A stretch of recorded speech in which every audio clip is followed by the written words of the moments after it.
Namo Buddhaya. Welcome to another video. In today's video, let's talk about relationships. And I'm going to be sharing with you 6 principles taught by the Buddha on having a healthy and happy relationship. Well, maintaining a healthy relationship, maintaining a happy relationship or long-lasting relationship is a bit challenging. Why? Because we have different personalities. We are different from one to another, right? But we lose this ability to understand about this situation, this reality. What is the reality? The difference between each other. Sometimes we ask from the people, or we ask from our partners, why can't you think like me? Why can't you be like me? Why can't you act like me or behave like me? This is where we make many problems in relationships. But if we can realize the difference between one another, or if we can realize this reality, what is that? We are different from each other. Then we can get the power of understanding. There's one important quality that we must practice in any kind of relationship, and that is the understanding. Right? Understand others' situations. Understand why they are acting like that, why they are behaving like that. So, our great teacher Supreme Buddha taught there are 6 principles to practice. These are the practices, actually. If you practice these 6 principles in any kind of relationship, your relationship will be much more happy and healthy. Okay, so without any further ado, let's get into these principles, and I'm going to explain one by one in turn. First of all, the Buddha said, you need to practice these principles when that person, the person or our partner or our companion or the people who we are relating to, when that person with us or in front of us, and also in the times where that person is not with us. That means both privately and publicly we have to practice and maintain these principles in our life. And also, these principles was taught by the Buddha to monks actually, because as monks, we live as a community. Now in our monastery, we have more than 25 monks. So when you analyze their personalities, they all are different.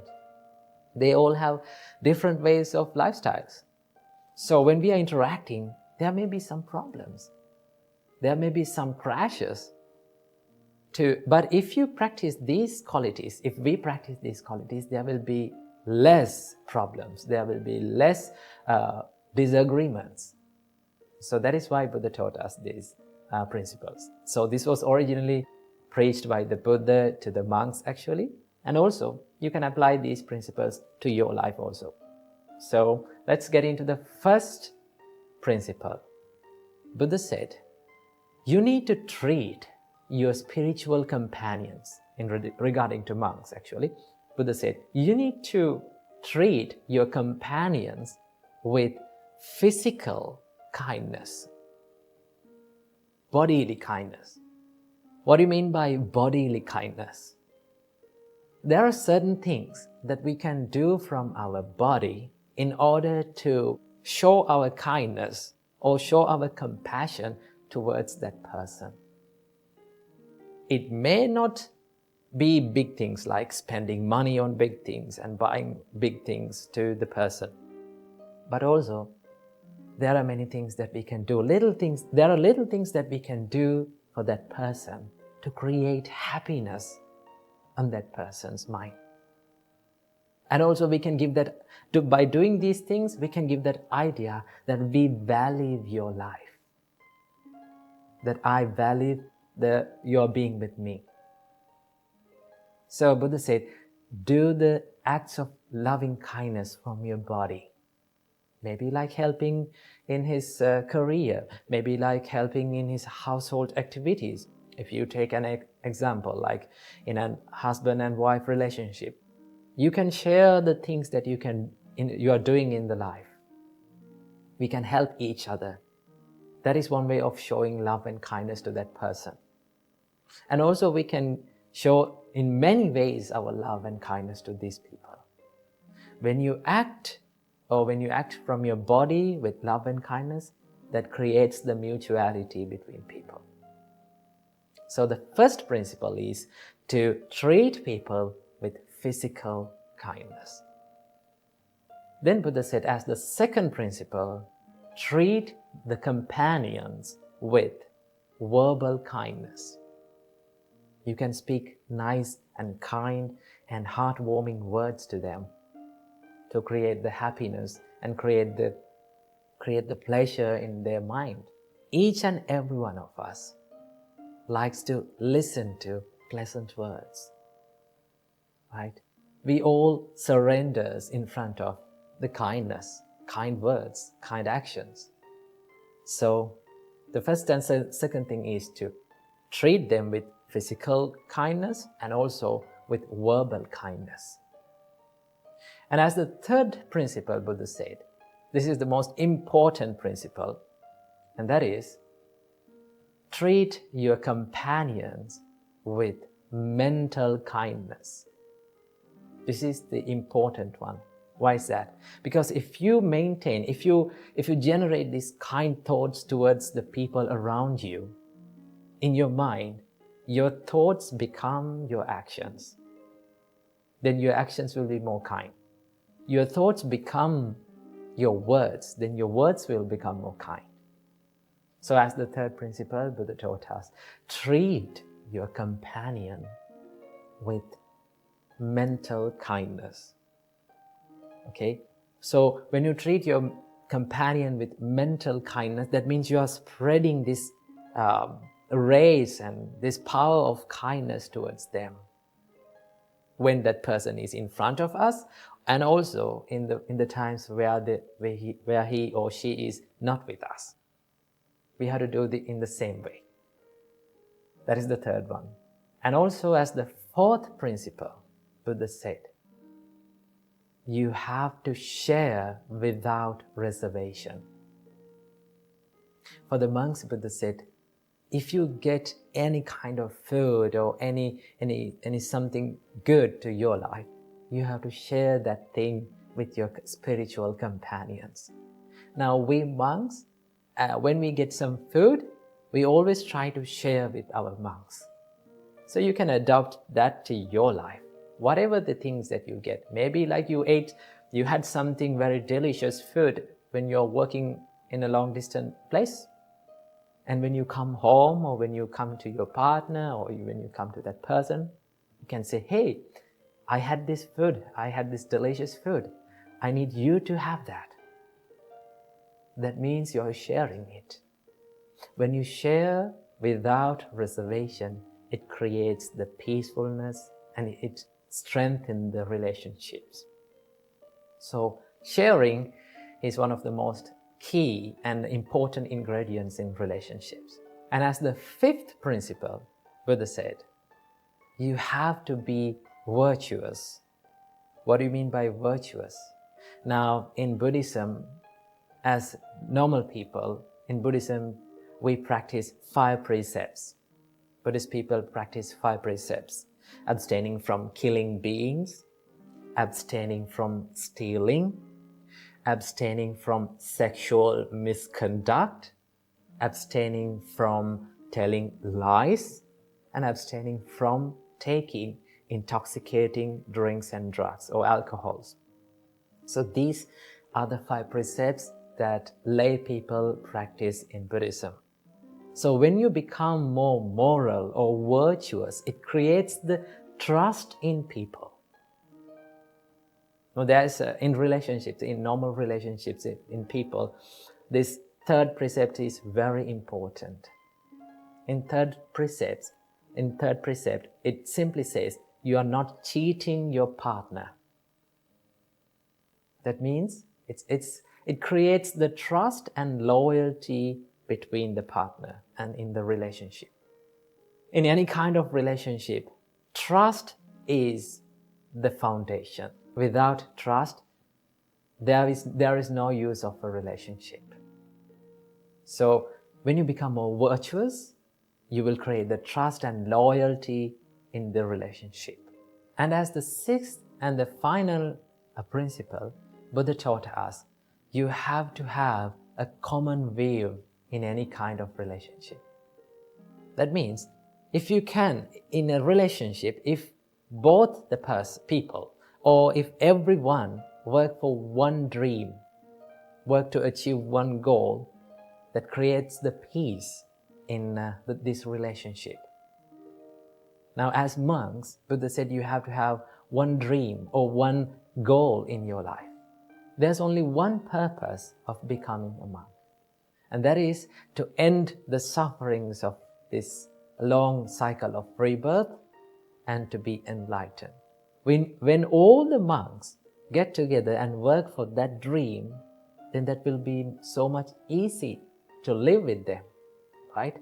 When someone is deviating from that path, that creates the problem, right? So in relationships also, if every one of us can work for one dream or to achieve one goal, then that will be more easy and more happy. So these are the 6 principles that we must practice in any kind of relationship.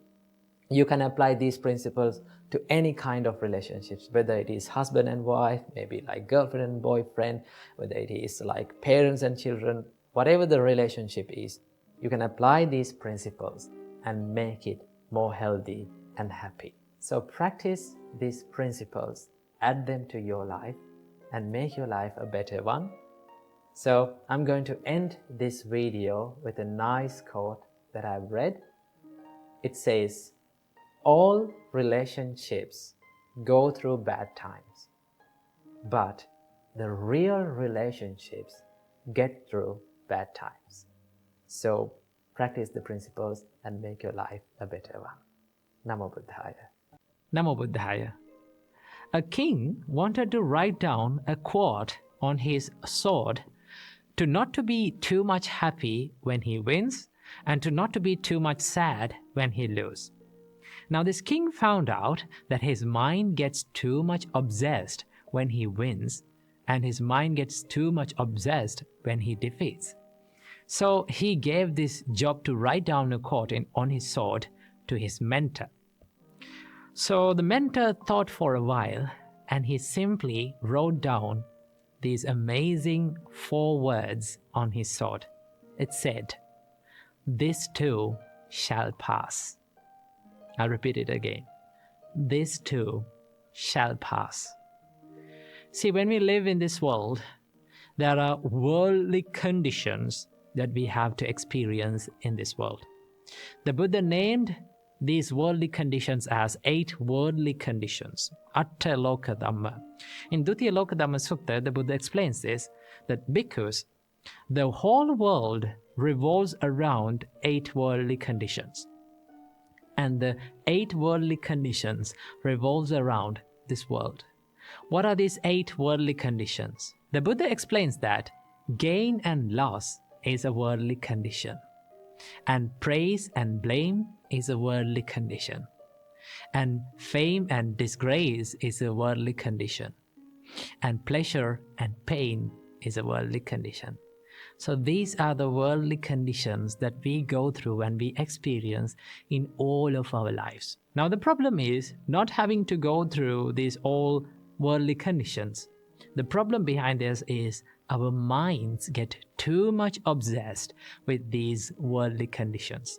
When we win, our minds get too much attached to it, and we forget that this victory won't last forever.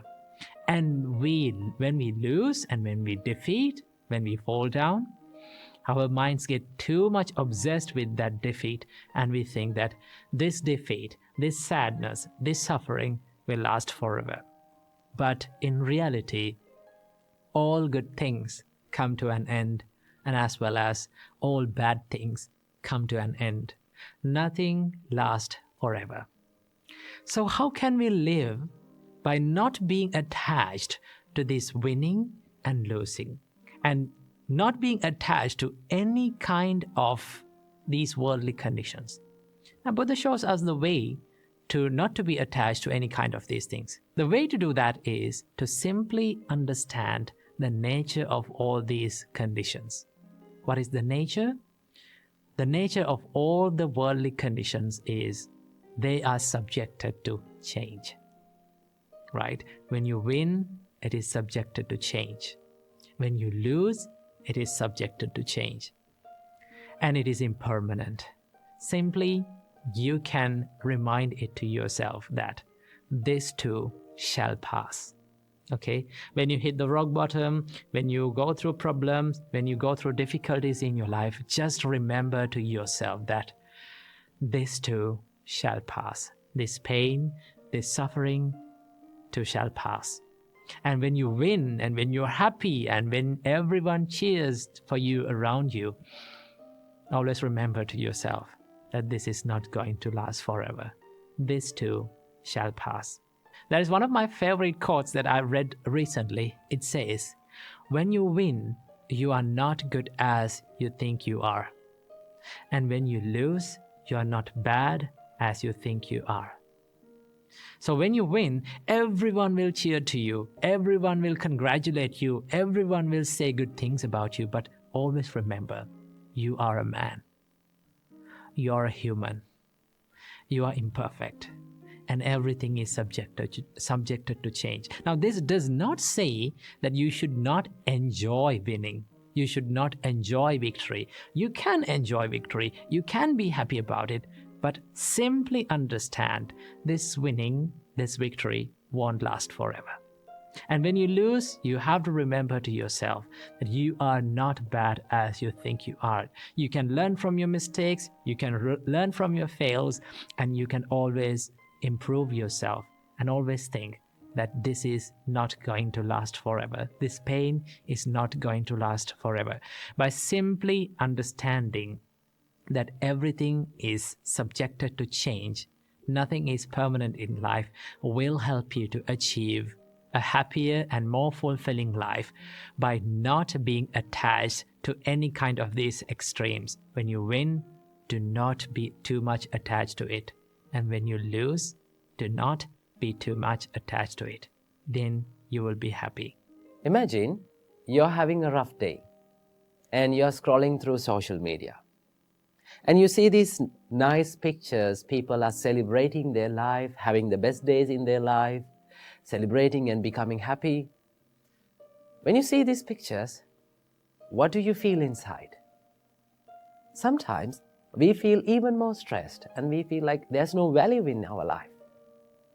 One of the biggest enemies of our happiness is comparing our life with others' lives. There is some sort of jealousy and envy that builds up in our life, in our mind. That is why becoming envious and jealousy and comparing our lives to others is one of the biggest enemies of our happiness. To overcome this, the Buddha introduced a special practice, and that is called mudita. Mudita means appreciative joyfulness. Always remember, when we compare our lives to others, and when you build up that jealousy and envy within yourself, it is not going to help in your success, in your life, right? Sometimes, like we stop in a certain place, okay? We hold on to one emotion and we stay in that envy and jealousy and thinking about other people's lives without making our life successful, without focusing on our life. So the Buddha said, when you see these successful people in the society, when people around you living the best days in their life and your life is not having such experience, always look up to them and think and wish the happiness of them. Okay? That is called appreciative joyfulness. Wish the happiness of beings around you, even though you are going through a tough time. When we see successful people, we should not be jealous at them. It is not going to help us. What we have to do, we have to wish the success on them. When you see someone is having the best days in their life, think of him and say, oh, may he be happy even more.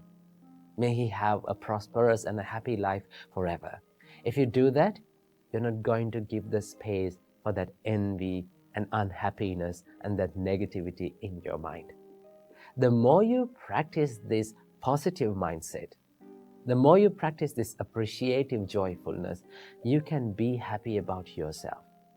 Even on the hard days, even though your life is in a tough place.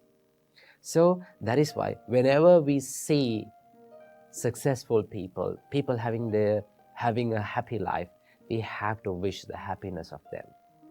That is called mudita. So when we practice this simple Buddhist practice of mudita or appreciative joyfulness, we can be happy about our life and also we can be peaceful within. If there is one thing in common in this world that all living beings search for, that is the happiness. We all like to be happy. We all seek happiness in this world. If I ask from you, would you like to be happy in your life? What will be your answer?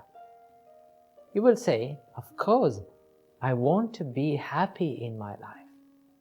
I want this peaceful state. I need to be in that. That is your answer.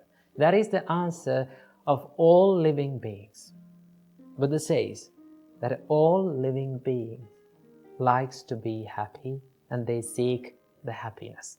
If you really think about our life, we are in a never-ending journey of pursuing happiness. Let me tell that again. We are in a never-ending journey of pursuing happiness. That means we are pursuing happiness, we are chasing and we are seeking for happiness, but yet we have not found it. So, what is the reason for this not finding happiness? Why we don't find happiness in our life? We are seeking it, we are finding for it, but we don't find it. What is the reason? Well, the Buddha teaches us that we are finding or we are seeking this happiness from a source that the happiness does not exist. Because we are seeking happiness from external world. We are seeking happiness from these materialistic things. Well, when you seek happiness from materialistic things or external world, you get pleasure, but that is not happiness. Pleasure is something temporary and it gives you this instant gratification. But in happiness, the happiness is long-lasting and it gives you this happiness or the contentment about yourself. So that is why Buddha teaches us that you're finding the happiness from a source where the happiness does not exist. So the more you find it, the more you become frustrated. So, will we ever be able to find happiness in our life? The Buddha answers this question. He says, yes, you can find happiness in your life. How to do that? If you look closely to the first and the second verses of Dhammapada, Buddha says, if one with an impure mind speaks or acts, the suffering will follow him like a cartwheel following the ox. If with an impure mind one speaks or acts, the suffering will follow him. And in the next verse, Buddha says, if with a pure mind one speaks or acts, the happiness will follow him like a shadow following a man. So that means the happiness and the sadness entirely depends on the purity and the impurity of our mind. When our mind is pure, we can find the happiness. So, how can we find, or how can we gain this purity in our mind in order to find the happiness? Well, Buddha teaches us there are a lot of things that you can do to make your mind pure. So today, I'm going to share with you a few things that can give you the happiness in your life, that you can find the happiness in your life. First thing, accepting the reality of life will give you the happiness. You know, life is full of ups and downs. Sometimes you have good days, sometimes we have bad days, sometimes we have beautiful memories, sometimes we also have miserable memories. So life is not something that is going equally every day. Sometimes good, sometimes bad. When you realize this reality, you can face these situations successfully, right? It is not always this bad experience makes us frustrated. It is our reaction towards this bad experience makes us frustrated.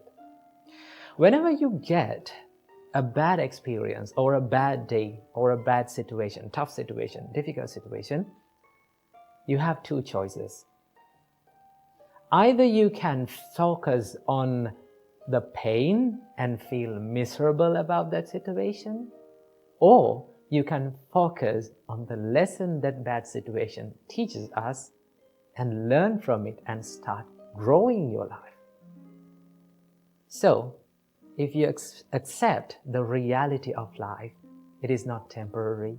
Sometimes the people around us are not in our control. We cannot control their reactions. We cannot control their opinions. So when you realize these situations, you can face those situations successfully. That is one thing, accepting reality of the life. Number two, Buddha said, be generous. Practicing generosity is a major practice in Buddhism. Well, in Buddhism, the generosity is known as dana. In dana, Buddha says that you have to give without any expectations. We have to give and we have to dedicate towards others without expecting anything in return. That is one thing that we have to practice. Most of the time, we like to hold on to things or gather the things towards us. That is what people think. When you gather more, when you collect more things, you will get rich and you will gain happiness.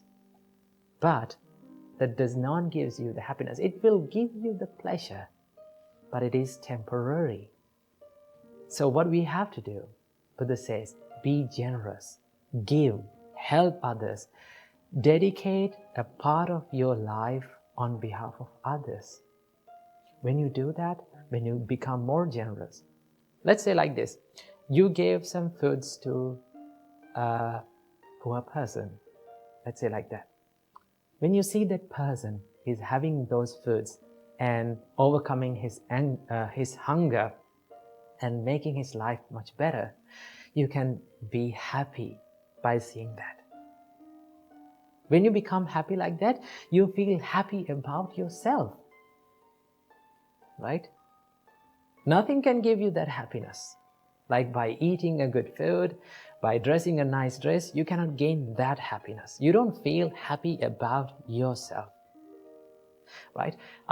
Let's say after hundred of years later, maybe 10 decades later, when you think about that incident, I gave this food to this poor person. When you remind that, you feel happy. Even then you feel happy. That means happiness is long-lasting. So Buddha says, be generous, help people, do something nice every day for a person. That is one thing we can do. And number three, forgiving. Forgiving is one of the most important things that we can do to create happiness in our life. We have to forgive ourselves. Also, we have to forgive others too. Because forgiving, when you forgive, it doesn't mean that you are saying okay to others' mistakes. It's okay. No, you're not saying like that. When you forgive, you make your heart free. So when you forgive, it's not for that person, it is for you. And also we have to forgive for ourselves. There are so many mistakes that we all have done in the past. If you hold on to past, and if you make this present moment miserable, that will not give you the happiness. So what do we have to do? Whatever the bad thing that we have done in the past, we have to have this ability to forgive ourselves and start all over again. We all have that ability, right? We all have that privilege to start our life again and make it a better one. Okay? So no one is perfect in this world. We all have done mistakes. One thing that we have to do is to forgive and start doing good things. So these are 5 things that we can do to create happiness in our life. And also, there is one happiness that is called the ultimate happiness in this world that the Buddha teaches us. That is called Nibbana or Nirvana. That is the enlightenment. When you realize about the reality of this life, and when you remove this desire or the craving that arises within your mind, then Buddha says that is the ultimate happiness. Simply, the Nibbana means Ragakkayo, Dosakkayo, Mohakkayo, Nibbana. That means removing of the desire, anger, and the delusion of the mind is called the enlightenment. So that is the highest level of happiness that we all can reach. So when you practice these practices, right, when you engage yourself in wholesome state, that will create you the happiness in the life. So practice these things and make your life a happier one. Namo Buddhaya.